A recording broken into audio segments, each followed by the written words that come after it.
Hi Hello หลังจากที่ว่าห่างหายกันไปดนเนาะวันนี้ก็จะมาอัปเดตบ้านเด้อทุกคนเด้อตอนนี้ทุกคนยังซ่องจะกี้เบอร์เนาะช่วงแรงช่วงที่ว่าตะวันใกล้จะตกดินบรรยากาศโคตรดีเลยทุกคนมีแดดส่องมาหน่อยนึงเนาะช่วงนี้ก็ฝนตกคนทางกับเพื่อนบินมาทางนี่แหละทางตะวันงามได้แล้วทุกคนถ่ายไว้เก็บไว้เนาะถ่ายเก็บภาพไว้ไปเบิ่งตอนอนาคตหากมาเบิ่งย้อนหลังอดีตนะทุกคนอันนี้กะก่อนที่จะเข้าไปเบิ่งกับเพิ่นโกงฮอดใส่แล้วก็มาเบิ่งคุณแม่คอยตัดหญ้ามาซ่านดูขนาดได้เพิ่นว่าไม่ตัดเข้าแล้วเนาะเพิ่นตัดใหม่ๆดิมันดนไปแล้ว มือลอยกันเริ่มเลย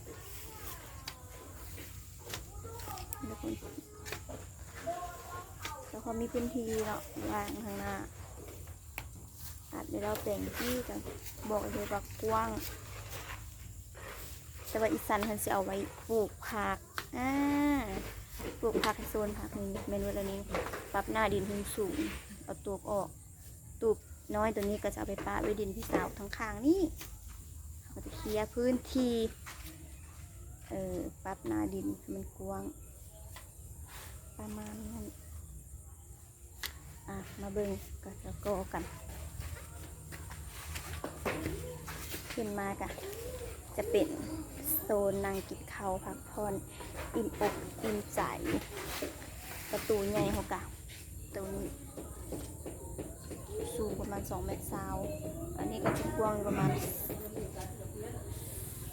เมตร80ประมาณนี้เข้ามาประตูใหญ่คือดูแก้วเดินก็อันนี้ก็จะเป็นประตูกว้างใหญ่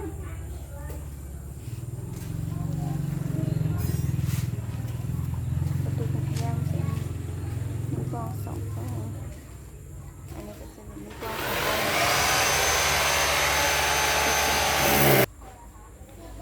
อันนี้ก็จะเป็นโซนห้องโถงตัวนี้มันก็จะ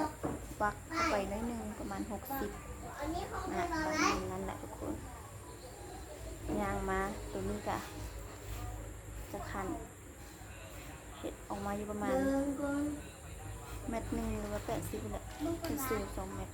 ซึ่งก็จะใส่แก้วกันยางมันก็จะเป็นโซนครัวอันนี้ก็โซนครัวโตๆของน้ำมีแก้วใส่มันหนักคนอันนี้ก็จะเห็ดประตูทางลงนี่ประตูทางลงไปอันนี้ก็น่าจะต้องเห็ด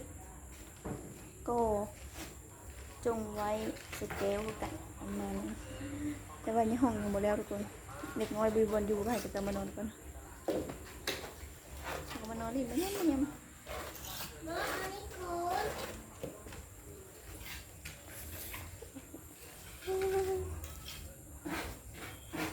บ้านในฝันของใครหลายๆคน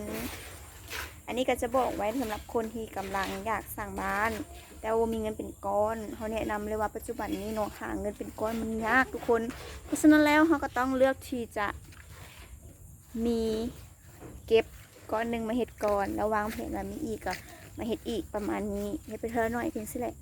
มนุษย์เงินเดือนเขาต้องทอนออกก้อนตอนนั้นมาเห็ดคือหลังคามันหนักกระมูกเงินจะอาจจะก้อนใหญ่ประมาณนั้นส่วนโกก็ทยอยไปแต่ละเดือนให้ทุกคนเบื้องเมย์คอยล่าสุดลามมาเขาทางหน้าแล้วจ้า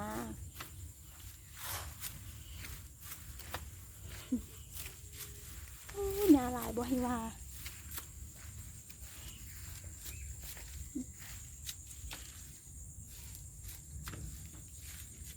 สู้แม่สู้